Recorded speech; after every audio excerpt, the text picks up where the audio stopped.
really don't like to acknowledge that on the left. And that's when Al Green got up there and started harassing Trump. This was debated, interestingly, the other day when Stephen A. Smith went on The View. And Joy Behar, she too pushed back. And even on this morning's The Daily, Maggie Haberman was pushing back on just how historic the victory. They really don't want to say historic. They don't want to say mandate. They don't want to say any of the things that Trump says, and they comfortable all those women in the panel were by literally sitting next to a black man that's not just going to nod on like a bobblehead and go along with all their Democrat talking points. So look, the Democrats have a black male problem, right? Everybody knows that. And Stephen A. Smith has been very savvy in kind of like coming from the sports commentator world. He's extremely successful, and then kind of putting himself into the space where I'm going to say I am not for Trump, but I am going to sit here and I'm going to tell you the truth about everything that is going on right now. It's very savvy because, and this is where I'll throw the black card down on the table. If you are a black man, Democrats have absolutely nothing. It started off like any regular morning on The View. The ladies were smiling, sipping their coffee, tossing around the usual opinions like they always do. Joy cracking jokes, Whoopi giving her signature eye roll sit was the same old polished groupthink, a table full of comfort. But the second he walked in, everything changed. No fake grin, no scripted lines, just presence. The kind that grabs the room and flips it inside out. From the moment he sat down, the air shifted. The hosts straightened up in their chairs, gripping their mugs tighter, exchanging nervous glances like they knew this wasn't going to be one of those cozy interviews. And they were right. This wasn't a guest here to play nice. This was a fire starter, and he came ready to burn down the script. Of Trump, I'm a supporter of truth and the facts, and here's the facts. The man won every swing state. He increased in terms of his voter turnout in his favor from the standpoint of blacks, Latinos, and young voters. He increased his numbers in that regard from 2020. 89% of the counties shifted to the... He didn't waste a second on pleasantries. He cut straight to it. Trump's victory, he said, wasn't just a win. It was historic. A political earthquake that shattered the old system and stunned the elites who thought they had it all figured out. You could see the discomfort in their face, especially Whoopi's. Her polite smirk faded fast. This wasn't a debate. This was a warning. By the way, before we continued, don't forget to like this video and subscribe to the channel. It really helps us grow and share more intriguing stories like this one. Now, let's continue. Thoughts on the election as it just went down? I was surprised at how lopsided it was. I was not surprised by the outcome. I saw the outcome coming from a mile away. You have to take into account, listen, we respect our president, Joe Biden, but here's the reality. He got into office, he promised to be a transitional president, to be a stopgap to pave the way for somebody else to come on board. Into the midterms, it was supposed to be a red wave. It did not happen. Trump's only been in office for 6 weeks. Seems like 6 years, doesn't it? And he's been going around with his cronies touting his so-called landslide and blowout win. But he won the popular vote by 1.5%, one of the smallest ever, and he won the general election by less than 50%. So what kind of mandate is this really? Well, it is a mandate, and I'm going to explain why. And then, right there on national TV, he did what almost no one else dares to do in that studio. He told the truth without sugarcoating it. The panel tried to spin it, soften it, throw emotional jabs, but he stayed ice cold, calm, focused. Every argument they tossed at him, he swatted down like dominoes. Press things later on. That's always been his MO, and that's what we've seen. Yeah, well, I want to go back to what you said about black men being very comfortable with matriarchy, and I agree with that because, you know, black households are often led by a grandmother, black grandmother or black mother. However, 55% of Latino men voted for Trump. Why do you think that happened? Well, I think that economically, they were looking at things. First of all, you've got, in this country, you've got Cubans, Mexicans, Puerto Ricans, Guatemalans, Venezuelans, Colombians, et cetera, et cetera. And if you talk to the Hispanic community, depending on who you're talking to, they think differently. The Cubans think differently than the Dominicans. The Dominicans think different than Colombians. To some... No yelling, no drama, just facts that hit harder than any insult ever could. He said exactly what the media wouldn't, that this wasn't just another election. This was a full-on rejection of the system, a slap in the face to elites who kept ignoring everyday people. And when the hosts tried to shake him off his game, he didn't even blink. Whoopi leaned in. Joy scoffed. But it didn't matter. He wasn't there to impress anyone. He was there to make a point. You were, way back in 2016, before Trump ran for president, you were friendly with him because he's really into sports. And you said that the fact that he's a sports guy, which I didn't realize because I don't think of sports when I look at him, but yeah, I'm not even being snarky. I just don't think of a sports What guy. about riding around You on a on golf the- cart? Doesn't that count? Right. But you, on the other hand, I get, you said that being a sports guy helped him. Well, What did you mean by that? Because what happened is that a lot of African Americans, Latinos, and others, we associated ourselves with him because he would host fights at Trump casinos. He would show up at basketball games. And he made it loud. He pointed out something most media avoided, like fire that millions of voters, not just white conservatives, flipped. Black voters, Latino voters, young voters, they didn't hesitate this time. They sent a message with their votes. We're done being ignored. The audience felt it. The hosts definitely felt it. And then came the line that nearly cracked the set in half. I'm not a Trump fan, I'm a fan of the truth. Just like that, he stripped the whole conversation down to something raw and real. This wasn't about loyalty, it was about honesty. And honesty doesn't ask for permission.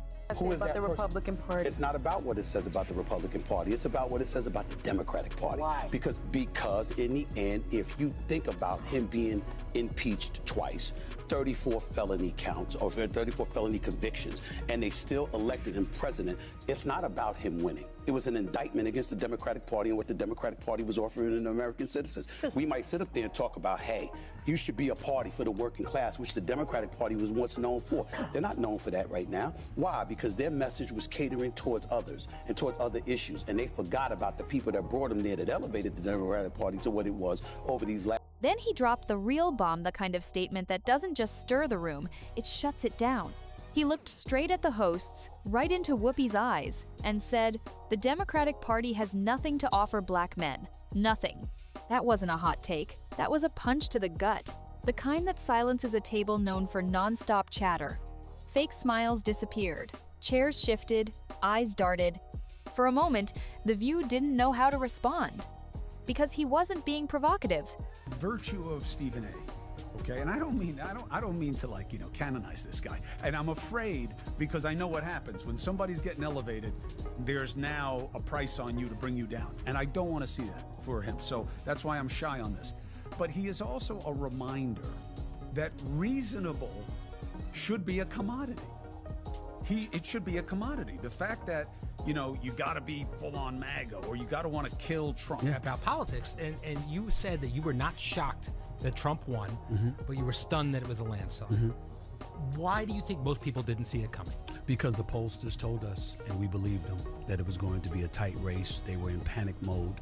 And the reason why so many people were in panic mode was because the tighter the race, the more chaos presumably would ensue, because he would automatically say it was rigged.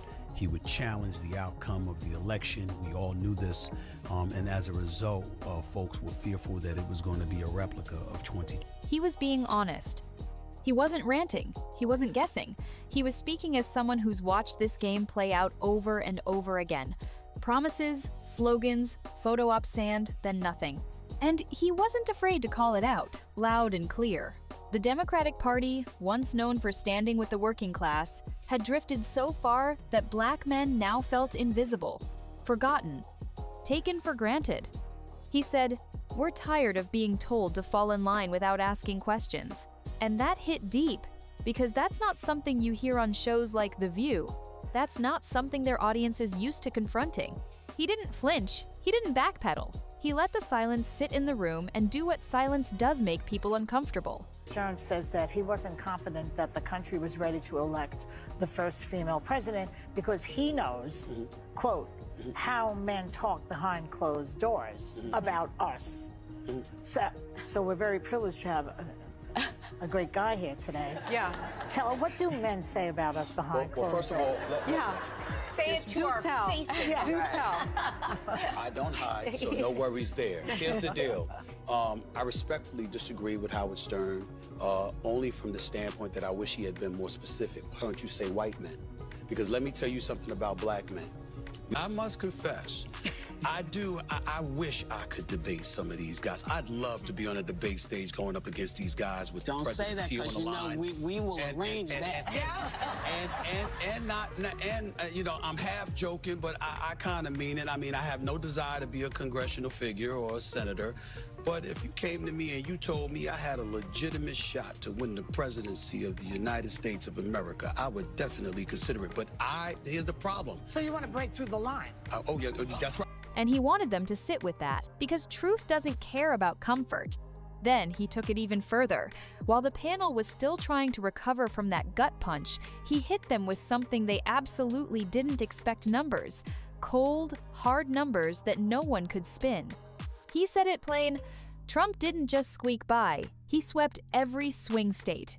Every single one. And not only that Trump didn't lose support among minority voters, he gained it. Black voters, Latino voters, young voters, they showed up in bigger numbers than anyone predicted. That wasn't a glitch in the system. That was a massive shift. The media called it a tight race. The panel kept clinging to that narrative. But he pointed to the map. Nearly 90% of counties in America turned red. That's not close. That's not controversial. That's a landslide. One host tried to brush it off, saying Trump only won the popular vote by about 1.5%. Another jumped in to remind everyone he didn't even reach 50% of the total vote. But he didn't let them off the hook. He cut through the noise. It's not about percentages, he said. It's about momentum, about turnout, about the people who flipped sides and demanded something different. You could feel it. The table wanted to move on, change topics, lighten the mood. But he wasn't done, not even close. And just when the tension couldn't get any thicker, he made it personal in a way that left the entire room speechless. He said, "Let me play the black card, but not the one you're expecting." He wasn't talking about race as a shield or a slogan. He was talking about reality, about what it feels like to be a black man in America right now, looking around and realizing no one in one is really speaking to you unless you parrot back the same tired script. And then, boom, he turned the whole room upside down with something no one on The View had dared to say out loud. He brought up the matriarchy in black communities. Not with hate, not to attack, but with honesty. He explained that for generations, black households have been led by strong women mothers, grandmothers, aunties. That's the structure many black men grow up in. And because of that, many of them naturally gravitate toward leaders who project strength, control, and unapologetic authority. Even if those leaders are messy, even if they're flawed. He wasn't defending bad behavior. He was explaining why certain voters connected with a figure like Trump in a way the media just didn't understand. The panel tried to change the subject fast, but he wasn't shaken. He connected the dots. He showed how cultural identity, family dynamics, and leadership styles all collided in that voting booth. And for a second, even Whoopi didn't have a comeback. That's when one of the hosts tried to pivot hard. She brought up Latino men. With a mix of disbelief and confusion, she asked why 55% of Latino men voted for Trump. She clearly thought she had him cornered, but he didn't flinch, not even for a second. He answered with one word: economics. He broke it down without blinking. Latinos aren't a monolith, he said. Cubans don't vote like Mexicans. Dominicans don't think like Colombians. Venezuelans have totally different priorities than Puerto Ricans. You can't slap one label on an entire community and expect them to all vote the same. And he made it painfully clear most of them aren't voting based on identity politics. They're voting based on what's happening in their lives. Jobs, rent, groceries, gas, stability. While the hosts were still caught up in hashtags and representation, voters were staring down bills they couldn't pay and wondering how to make it to the end of the month. That's what matters to people, not who tweets the best slogans. He made the studio go quiet again, not by shouting, but by pointing out something too obvious to deny. People are tired of polished speeches. They want action. They want results. And when the party they trusted for years gave them neither, they walked.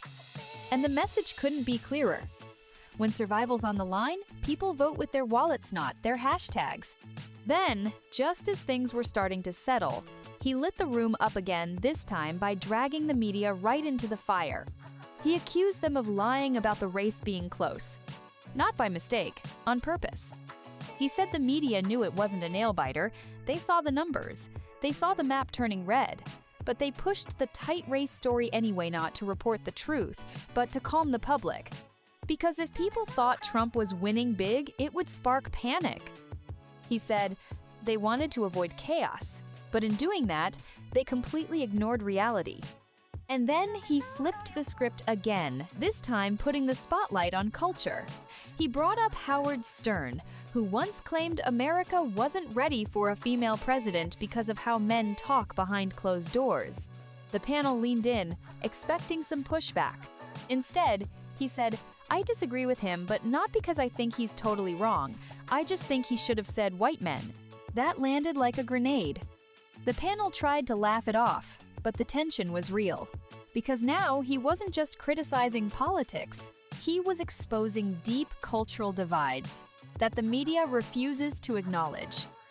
And for a split second, even Joy didn't have a joke. The smiles were gone, the energy, gone. He was peeling back every layer and they knew it. Then he delivered the line that completely cracked the room wide open. Minority voters didn't betray their communities, they just stopped letting the media speak for them. You could feel the breath get sucked out of the studio. It wasn't loud, it wasn't dramatic, but it hit harder than anything else he'd said all day. He said, "People aren't thinking for themselves anymore. They're just repeating whatever their favorite anchor or influencer tells them that week." And the panel knew exactly who he was talking about. The same late-night shows, social media pundits, and curated news clips they rely on every single day to push a certain message. But this wasn't just a complaint, it was a reckoning. He said the obsession with hashtags and symbolic wins is exactly why working-class communities feel abandoned. While politicians argue about pronouns and campaign optics, real people are just trying to keep their lights on and get through the month without losing their homes. He connected that frustration to the polls. These voters weren't hypnotized by Trump. They weren't brainwashed. They were just sick of being talked at instead of listened to. And that's why they flipped. Not out of love for a candidate, but because when no one's fighting for you, and one person flawed or not seems like they are, that's who you go with. The panel sat frozen. Not because he was angry, but because he was right. And just when you thought he might ease up, he leaned in even harder this time, going after the very soul of modern politics. He said, "This isn't just about politics, it's about identity." But not the kind politicians love to parade around during campaign season. Not the slogans, not the hashtags, not the photo ops. He was talking about real identity, how people see themselves in a country that no longer feels like it's built for them. He explained it simply. Minority voters didn't just wake up one day and flip to Trump. This wasn't some random emotional protest vote. This was years in the making. Years of feeling used during election season, then ignored once the votes were counted. He said, "These communities, especially Black and Latino, have been taken for granted. They've been shown off for the cameras, then left behind when the policies hit the table. So, when the moment came, they made a statement. They said, 'If nobody's fighting for us, we'll back the one who is even if he's messy.' That shattered the myth that voter behavior is simple or predictable. It's not about one-liners or viral moments. It's about people being fed up. About them realizing that loyalty to a party that doesn't deliver isn't strength, it's surrender." And in that moment, the panel looked like they'd just been hit by a truth they'd spent years avoiding. Then he brought it all to a boiling point, turning every smooth political talking point into rubble. He said, "Elections aren't won by slogans, they're won in real life. Not in campaign ads, not in glitzy town halls or viral tweets. They're won in living rooms where the heat bill is overdue, on factory floors where workers clock in 6 days a week and still fall behind, in grocery store aisles where prices rise faster than paychecks, He said people didn't choose Trump because they idolized him. They chose him because they were done waiting, done watching slick politicians talk circles around real problems while nothing ever gets fixed. And that's when the studio energy completely collapsed. You could almost hear the thoughts running through the hosts' heads. Because this wasn't the usual partisan bickering they're used to controlling. This was someone walking into their safe space and ripping the veil off the entire machine. He exposed the truth. The media and political elite misunderstand the people they claim to represent, badly. They think it's about who sounds the most progressive or who posts the best clapback on social media. Meanwhile, voters are out here trying to figure out how to survive the next month. That's what made the silence in the room so loud. He wasn't attacking The View. He was exposing what The View refuses to see. And the reaction?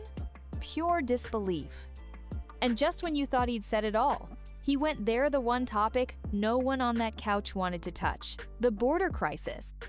While the panel kept trying to shift the energy back to empathy, to feel-good messaging, he shut it down with brutal clarity. "You can't solve a crisis by pretending it's not one," he said, staring straight into the camera. That was it. That was the breaking point. The moment where all the fake smiles, rehearsed comebacks, and emotional pivots fell apart. He wasn't being cruel. He wasn't yelling. He was just stating what millions of Americans have been screaming for years: face reality, or lose the people completely. And then came the final blow. He turned the spotlight onto the media itself, the one force none of the hosts dared to criticize. He said, "This system runs on division, chaos, picking sides. And when someone shows up who's clear-headed, sharp, and refuses to be boxed in, they break the whole illusion." He wasn't asking anyone to agree with him. He wasn't begging for applause. He was issuing a challenge. He looked directly into the camera and said, "Wake up. Stop trusting headlines. Ask better questions. Demand better coverage."